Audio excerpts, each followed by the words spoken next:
है वो प्रॉपर्टी की फील्ड में कम हो रहे हैं, मीटिंग हो गई है, तो ये फिर एक बड़ी अनफॉर्चुनेट बात है। और आपको देख के फिर जो प्रॉपर्टी डीलर्स हैं वो भी आपकी वीडियोस के ऊपर रिलाई करते हैं, वो भी सोर्स इसको वेरीफाई नहीं करते। तो इससे फिर ये एक इस तरह की फिजा बन जाती है कि एक मिस इन्फॉर्मेशन की वजह से बहुत सारे लोगों का जो कि इससे वाबस्ता हैं नुकसान होने का खदशा होता है। वो इस तरीके से कि बेसिकली आपकी इंफॉर्मेशन की बेस के ऊपर किसी बंदे ने कोई चीज़ अगर ख़रीद ली तो डेफिनेटली उसका जो नुकसान है वो उसको बहुत ज़्यादा होगा, और उसकी वजह से वो क्योंकि मिस इन्फॉर्मेशन की वजह से उसके जहन में आया कि आगे फिर प्राइसेस जो हैं वो बढ़ सकती हैं प्रॉपर्टी की, क्योंकि इसमें बूम आ रहा है, तो इसलिए जो है अभी इसमें इन्वेस्ट किया जाए। हालांकि वो आपकी मिस इन्फॉर्मेशन की वजह से इन्वेस्ट कर रहा है, अदरवाइज उसका माइंड नहीं था।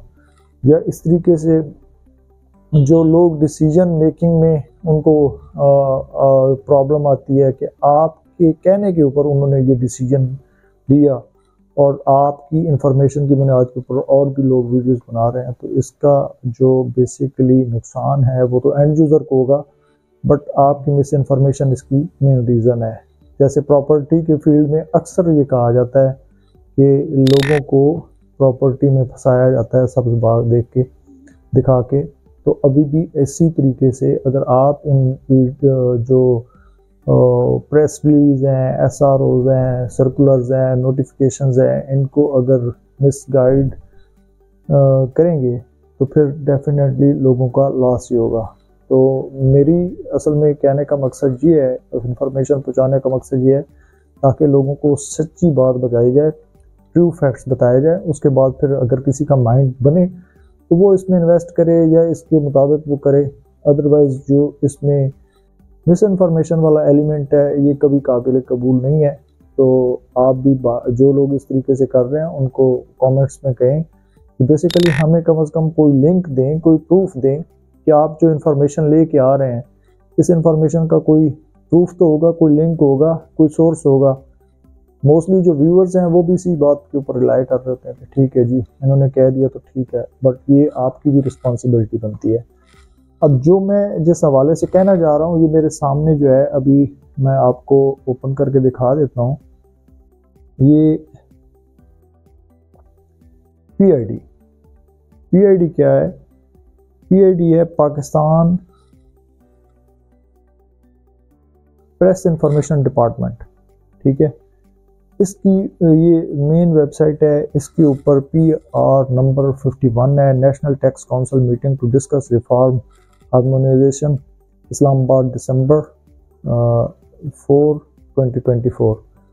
ये बेसिकली प्रेस रिलीज है जो इनकी वेबसाइट पर दी गई है, और अदर फिर साथ इसके अगर आप देखेंगे तो FBR नेशनल profit.pakistantoday.com की वेबसाइट के ऊपर भी ये आर्टिकल दिया गया है, जिसको लोगों ने मद्देनज़र रख के ये फिर वीडियोस बनाई हैं कि प्रॉपर्टी की फील्ड में टैक्स रिलीफ दिया जाएगा और ये दिया जाएगा वो दिया जाएगा, हालांकि इसके अपोजिट चीज़ चल रही है। तो आपको बताने का मकसद ये है कि ताकि आपको पता चले कि बेसिकली इसमें कहा क्या गया है।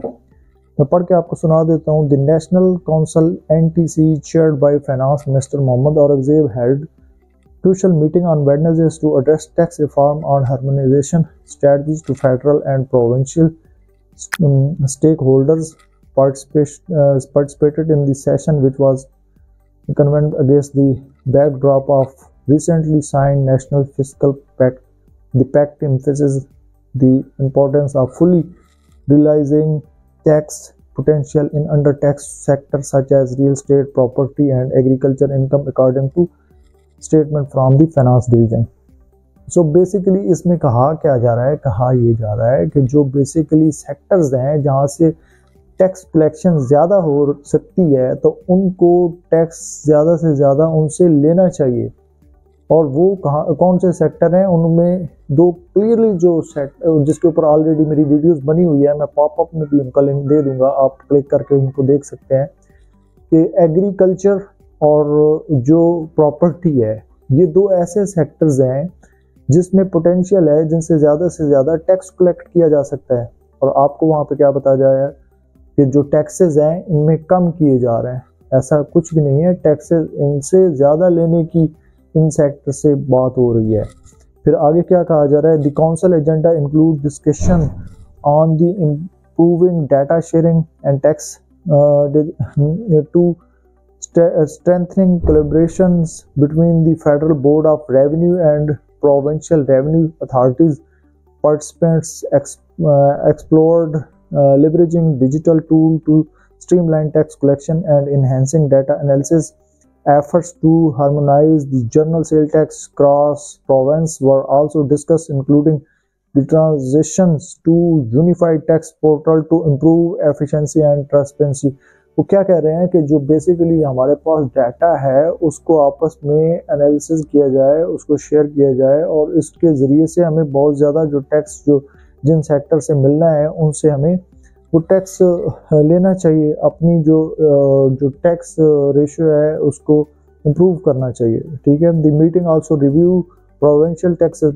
जो मेन फोकस था मीटिंग का वो ये था कि जो हैं उनकी जो टैक्स की कलेक्शन है वो कम है, तो उनसे कहा जा रहा है कि आप लोग अपना टैक्स नेट बढ़ाएं। जो कि आपके सामने दो बड़े सेक्टर हैं, इनसे आप बेसिकली लें। जो एग्रीकल्चर है, जैसे एग्री सुपर टैक्स लगा है उसकी बात हो रही है, और दूसरा जो प्रॉपर्टी है, प्रॉपर्टी के रेलिवेंट जो टैक्सेस वगैरह हैं उनको आप मतलब कलेक्ट करके अपना टैक्स नेट बढ़ाएं, क्योंकि इनको IMF ने टारगेट दिया है और ये टारगेट इनके लिए अचीव करना क्रिटिकल इम्पॉर्टेंट है। क्यों? क्योंकि इसके बाद फिर जो इनको इंस्टॉलमेंट्स मिलनी है फर्दर वो इसी की बेस के ऊपर मिलनी है।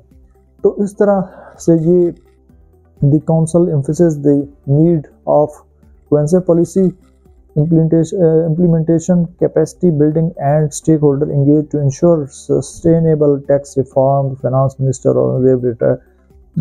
retreated the government committed to forecasting, fostering collaboration among all stakeholders to create unified and efficient tax system.